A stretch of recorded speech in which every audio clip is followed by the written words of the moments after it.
খুঁটি উঠান, আমি বলছি খুঁটি তুলে ধরেন, আপনি খুঁজতে পারবেন না। সীমান্তের জিরো লাইনে দাঁড়িয়ে থাকা একদল সশস্ত্র প্রহরীর কণ্ঠ থেকে বেরিয়ে আসা এই আগুন ঝরা বাক্যগুলো কোনো সিনেমার সংলাপ নয়, এটি একটি নতুন আত্মবিশ্বাসী এবং অপ্রতিরোধ্য বাংলাদেশের গর্জন। লালমনিরহাট সীমান্তে গত কয়েকদিনে যে রুদ্ধশ্বাস এবং শিহরণ জাগানিয়া স্নায়ুযুদ্ধ রচিত হয়েছে তা উপমহাদেশের ভূরাজনৈতিক সমীকরণে এক বিশাল ভূমিকম্পের জন্ম দিয়েছে। যুগের পর যুগ ধরে ভারতীয় সীমান্তরক্ষী বাহিনী বিএসএফ পেশিশক্তি আর বুলেটের যে অহংকার দেখিয়ে আসছিল, এবার বর্ডার গার্ড বাংলাদেশ বিজিবি এর বুলেটের তলায় তা আক্ষরিক অর্থেই পিষ্ট হয়েছে। কূটনৈতিক চিঠির প্রথাগত অপেক্ষার দিন শেষ। এবার সরাসরি ভারী অস্ত্রের নল বিএসএফ এর বুক বরাবর তাক করে বুঝিয়ে দেওয়া হয়েছে, সীমানার 1 ইঞ্চি মাটিও বিনা যুদ্ধে বিনা বিতর্কে ছেড়ে দেওয়া হবে না। দিল্লির নীতি নির্ধারক থেকে শুরু করে খোদ সাউথ ব্লক আজ হতবাক, কারণ এমন মরণপণ প্রতিরোধ এবং চোখের দিকে তাকিয়ে স্পর্ধা চূর্ণ করে দেওয়ার মতো সাহসী বাংলাদেশকে তারা এর আগে কখনোই দেখেনি। দিনটি ছিল শুক্রবার, সূর্য তখন পশ্চিম আকাশে হেলে পড়েছে, গোধূলির আলোয় চারপাশটা আবছা হয়ে আসছে। ঠিক এই গোধূলির মায়াবী প্রহরকেই নিজেদের নগ্ন আগ্রাসনের ঢাল হিসেবে বেছে নিয়েছিল ভারত। লালমনিরহাটের দহগ্রাম ইউনিয়নের 3 বিঘা করিডোর সীমান্ত স্থানটি অত্যন্ত স্পর্শকাতর। জিএমপি পিলার 7-এর 30 নম্বর সাব পিলার এলাকা। 3 বিঘা করিডোর হয়ে দহগ্রাম ছিটমহলে সাধারণ মানুষের যাতায়াতের এটিই একমাত্র নারী সড়ক। এই সুযোগটি কাজে লাগিয়েই এক ভয়ঙ্কর ব্লুপ্রিন্ট বাস্তবায়নের ছক কষছিল বিএসএফ। আন্তর্জাতিক সীমানা আইনের ন্যূনতম তোয়াক্কা না করে সম্পূর্ণ বেআইনিভাবে শূন্যরেখার মাত্র 10 থেকে 20 গজের ভেতরে অনুপ্রবেশ করে ভারতীয় বাহিনী।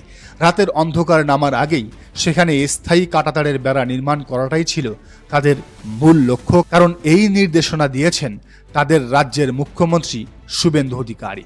এজন্য তড়িঘড়ি করে 3 থেকে 4 ফুট উচ্চতার বাঁশের খুঁটি পোতা শুরু করে তারা। এই বেআইনি কার্যক্রমকে সফল করতে ভারত কোনো সাধারণ প্রস্তুতি নিয়ে আসেনি। পশ্চিমবঙ্গের 174 বিএসএফ ব্যাটালিয়নের ভীম ক্যাম্প থেকে অন্তত 70 থেকে 80 জন সশস্ত্র এবং ভয়ঙ্কর বিএসএফ জওয়ানকে সেখানে ঢাল হিসেবে মোতায়েন করা হয়।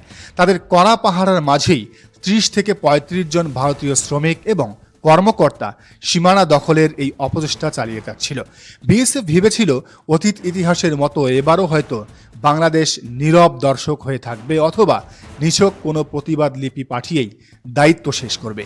কিন্তু সেই দিবাস্বপ্ন ভাঙতে সময় লাগলো মাত্র কয়েক মিনিট। বিনা নোটিশে ভারতের এই ধৃষ্টতার খবর পৌঁছানো মাত্রই কালক্ষেপণ না করে ঘূর্ণিঝড়ের বেগে ঘটনাস্থলে ছুটে যায় বিজিবির পানবাড়ি কোম্পানির টহল দল। সামনে থেকে নেতৃত্ব দিচ্ছিলেন অকুতোভয় সুবেদার সুলেমান আলী। তিনি সরাসরি বিএসএফ জওয়ানদের চোখের দিকে তাকিয়ে এই অবৈধ নির্মাণ কাজ তাৎক্ষণিক বন্ধ করার কড়া নির্দেশ দেন। কিন্তু অহংকারে অন্ধ বিএসএফ তাদের চিরাচরিত ঔদ্ধত্য দেখিয়ে বিজিবির সেই নির্দেশ অমান্য করার দুঃসাহস দেখায়। তারা ভেবেছিল সংখ্যার জোরে এবং অস্ত্রের দাপটে তারা বিজিবিকে দাবিয়ে রাখবে। আর ঠিক সেই মুহূর্তেই বিজিবি এমন এক ট্যাকটিক্যাল পদক্ষেপ নেয় যার জন্য ভারতীয় বাহিনী বিন্দুমাত্র প্রস্তুত ছিল না। সুবেদার সুলেমান আলীর একটি মাত্র ইশারায় বিজিবি জওয়ানরা চোখের পলকে 4 থেকে 5টি সেকশনে বিভক্ত হয়ে যায়। কাঁধে থাকা ভারী অস্ত্রগুলো নিমিষেই তাক করা হয় বিএসএফ এর বুক লক্ষ্য করে। তৈরি হয় সম্পূর্ণ কমব্যাট বা সম্মুখ সমরের পজিশন।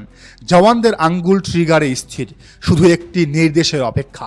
বিজিবির এমন ইস্পাতদৃঢ় রণপ্রস্তুতি এবং মৃত্যুভয়হীন অবস্থা দেখে মুহূর্তেই বিএসএফ এর সশস্ত্র সদস্যদের মেরুদণ্ড দিয়ে ঠান্ডা স্রোত বয়ে যায়।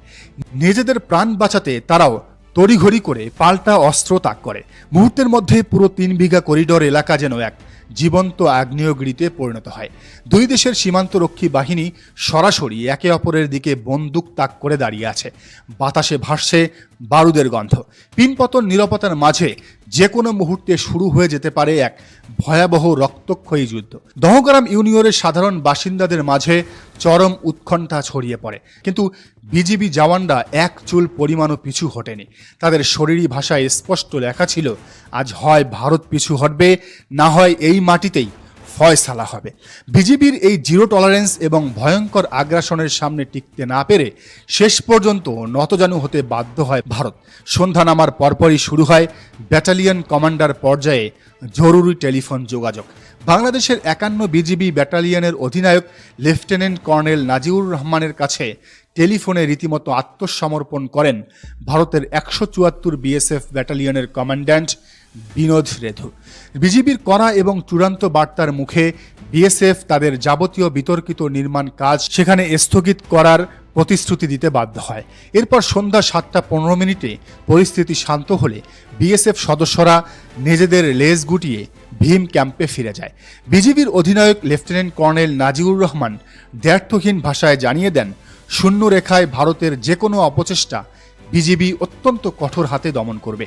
বিএসএফ এবং ভারতীয় নাগরিকদের এই ধরনের ধৃষ্টতা নতুন কিছু নয়।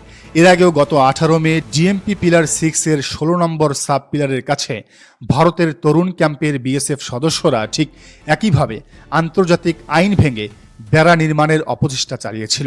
এমনকি এই শুক্রবারের ঠিক আগের দিন অর্থাৎ বৃহস্পতিবার সকালে লালমনিরহাটের কুচলিবাড়ি এলাকার কলসিমুখ সীমান্তেও একই ধরনের ঘটনা ঘটে।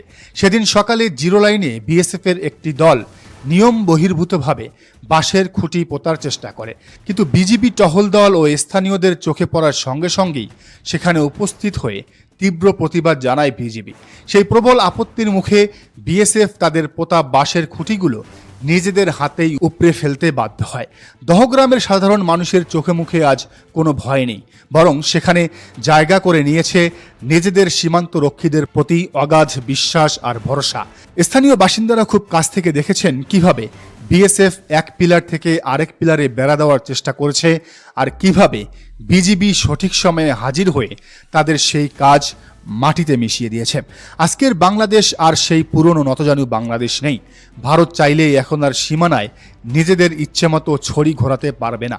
লালমনিরহাটের পাটগ্রাম থেকে শুরু করে পুরো সীমান্ত জুড়ে বিজিবি আজ যে বীরত্ব এবং আগ্রাসন দেখিয়েছে তা সমগ্র বিশ্বকে এক নতুন বার্তা দিচ্ছে। দিল্লি এতদিন ধরে যে মনস্তাত্ত্বিক চাপ প্রয়োগ করে আসছিল তা বিজিবির মাত্র কয়েকটি ভারী অস্ত্রের নলের সামনে তাসের ঘরের মতো ভেঙে চুরমার হয়ে গেছে। মোদি আর শুভেন্দু সরকার আজ নিজের চোখকে বিশ্বাস করতে পারছে না। বাংলাদেশের সীমান্ত রক্ষীরা কিভাবে তাদের শক্তিশালী বিএসএফকে ধাওয়া করে নিজেদের সীমানা থেকে বের করে দিয়েছে তা তাদের বিশ্বাসই হচ্ছে না। এই অভাবনীয় সাহস এবং কঠিন প্রতিরোধ প্রমাণ করে বাংলাদেশের সীমানায় হাত দেওয়ার আগে এখন থেকে ভারতকে শতবার চিন্তা করতে হবে, কারণ এখানকার মাটি পাহারায় যারা দাঁড়িয়ে আছে তারা এক বিন্দু ছাড় দিতেও প্রস্তুত নয়। দর্শক, এই বিষয়টিকে আপনি কিভাবে দেখছেন জানান মন্তব্যের ঘরে। আর এই চ্যানেলে নতুন হলে অবশ্যই সাবস্ক্রাইব করে বেল আইকনটি বাজিয়ে রাখুন।